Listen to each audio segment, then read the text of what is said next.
Diams, hier, était interviewée sur TF1 dans l'émission 7 à 8. Elle est apparue entièrement voilée. Vous avez tweeté dérangeant, un peu dérangeant cette interview, et vous avez été insulté, incendié pour avoir osé dire ça. Oui, ma grande surprise, beaucoup de gens ont réagi. J'ai fait un tweet pour dire que voilà, j'avais trouvé dérangeant la promotion de Diams voilée de la tête aux pieds. Hein, voilà, c'est son choix. Elle s'en explique d'ailleurs assez longuement, s'en expliquer. Oui, j'ai trouvé ça dérangeant parce que l'image de Diams comme ça, ça pose quand même beaucoup de questions. C'est un choix personnel. Je ne dis pas, je ne dis pas qu'il faut interdire et tout, hein, mais c'est dérangeant et ça alerte beaucoup sur le parcours de cette jeune femme, voilà, qui est passée du survêtement et des chansons très olé olé jusqu'à précisons que Thierry de Mézières, qui a réalisé l'interview, a précisé, je ne sais pas si c'était dû au hasard ou pas, qu'elle était venue accompagnée de son mari et de sa mère, parce que sur RTL, voilà, elle a refusé une interview. Ça encore plus dérangeant, parce qu'effectivement, elle a accordé à RTL une interview avec notre journaliste qui n'a pas pu se déplacer parce qu'elle ne souhaitait pas le rencontrer parce qu'il était un homme. Et donc, techniquement, on s'est arrangé pour lui envoyer une technique, un micro, et ça s'est fait par studio, enfin, entre la maison de Diams et le studio d'RTL.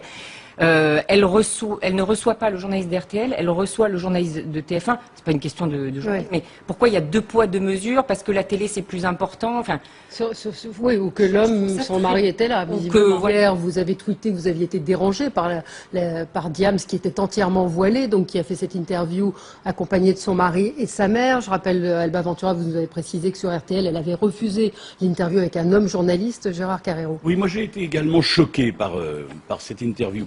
J'avais lu avec intérêt l'interview qu'elle avait donnée au premier numéro du supplément du Parisien, enfin le magazine du Parisien.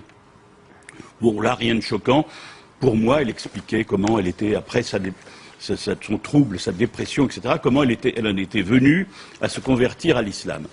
Hier soir, par contre, je tombe sur l'interview, et là, j'ai été d'abord dérangé. Je me suis dit, est-ce que c'est habituel, et je voudrais savoir, et là je le pose la question à l'équipe de TF1, parce que à la fois Thierry de Mézières, je le salue, c'est un formidable intervieweur, j'apprécie énormément ce garçon, ce confrère comme intervieweur.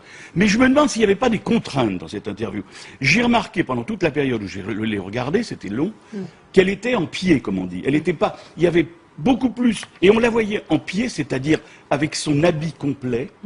Et je me suis demandé s'il n'y avait pas là comme une sorte de, consciente ou inconsciente, de campagne de promotion pour l'adhésion au voile, à la femme voilée, etc.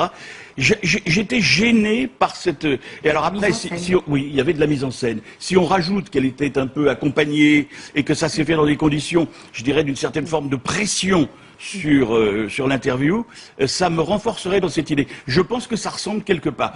Il y a des gens, et je ne dis pas Diams forcément, Diams c'est une fille qui a eu des problèmes, qui a été déboussolée, qui a fait ce choix. Je pense que, écoutez, ça m'a fait penser à ces garçons qui sont déboussolés, qui sont arrêtés, qui vont en prison et qui sont convertis en prison à l'islam et qui deviennent des méras ou autres parce qu'il y a eu effectivement des gens qui se sont appuyés, arc-boutés sur cette détresse, sur ce désarroi. Eh ben, j'avais l'impression, en écoutant et en regardant hier Diams, qu'il y avait des gens qui s'étaient quelque part emparés de cette personne et qui en avait fait une ardente propagatrice de l'islam militante en France. Et c'est un sujet à ne pas considérer. Alors juste pour revenir faire l'avocat du diable, c'est vrai que dans les interviews de 7 à 8, souvent il y a ces plans larges, il y a plusieurs plans, donc je ne sais pas si on peut dire ça, mais c'est vrai que là c'était particulièrement oui, parce que troublant. Ce voile gris qui la prenait, on voyait...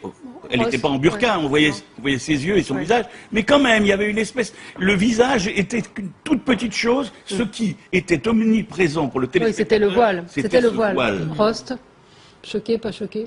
Moi, sans commentaire, franchement. Mais dites-le, vous l'avez dit hors antenne, vous dites j'étais choqué. Pourquoi vous ne l'assumez pas à l'antenne de dire que vous avez été choqué? Non, mais parce que c'est délicat, parce que je comprends que... On peut pas le dire. À un moment... Non, si, bien sûr qu'on peut dire, mais bien sûr qu'on peut dire les choses. L'image, pour moi, elle est violente parce que je la connais. Je la connaissais avant cet épisode-là. Moi, c'est quelqu'un que j'ai toujours apprécié, que j'ai toujours trouvé ouverte, qui était une militante comme nous des libertés. mais une femme qui avait ce courage dans le rap, surtout, parce que c'était pas évident en plus la période où elle était dans le rap. Et elle s'est battue pour ça. Et c'est vrai que cette image, enfin moi je la prends violemment parce que encore une fois il y a un rapport aussi, c'est quelqu'un que j'apprécie beaucoup, mais je sais qu'elle a traversé une période qui a été très dure pour elle, et peut-être que le refuge est là-dedans. C'est pour ça qu'on se bat aussi lorsque c'est l'impératif qu'on dit aux politiques à chaque fois, que lorsqu'ils laissent les gamins dans la détresse, eh ben, les chemins qu'ils suivent, bon, et il a été un peu loin, Gérard, en parlant de Mera, mais lorsqu'on les laisse, souvent, eh ben, les religieux sont là pour s'emparer de leur la question, parce que l'interview était relativement sobre et on peut pas dire qu'elle faisait du prosélytisme, mais c'en est par la force des choses. C'est-à-dire que j'ai pu lire sur les réseaux sociaux, elle est sereine, c'est bien. Donc le message est la religion finalement, et la religion rend serein. Si vous avez des problèmes, adhérez à l'islam et vous serez très bien. C'est un petit peu le message. À l'islam ou autre chose. Vous savez, la plupart des gens qui se retrouvent dans ces situations-là se réfugient souvent dans les croyances et dans les religions. C'est pas le problème de se réfugier dans la religion. Le problème, c'est est-ce qu'on est soumis ou pas. C'est-à-dire, est-ce que notre liberté est entravée ou pas. Moi, je trouve que c'est ça que pose le problème de Diams. Mais ils sont tous, de toute façon, c'est comme les évangélistes. Moi, je connais des gens qui sont convertis à ça. Ils vont donner la moitié de leur salaire à ces gens-là. Ils font tout ce qu'on leur dit de faire. Ils vont même abandonner leur famille parfois pour être dans ces religions. Alors qu'on ne parle pas d'un choix. Non, mais qu'on ne parle pas d'un choix, d'un truc délibéré. Mais parce que les gens ont l'impression qu'ils retrouvent des perspectives quelque part.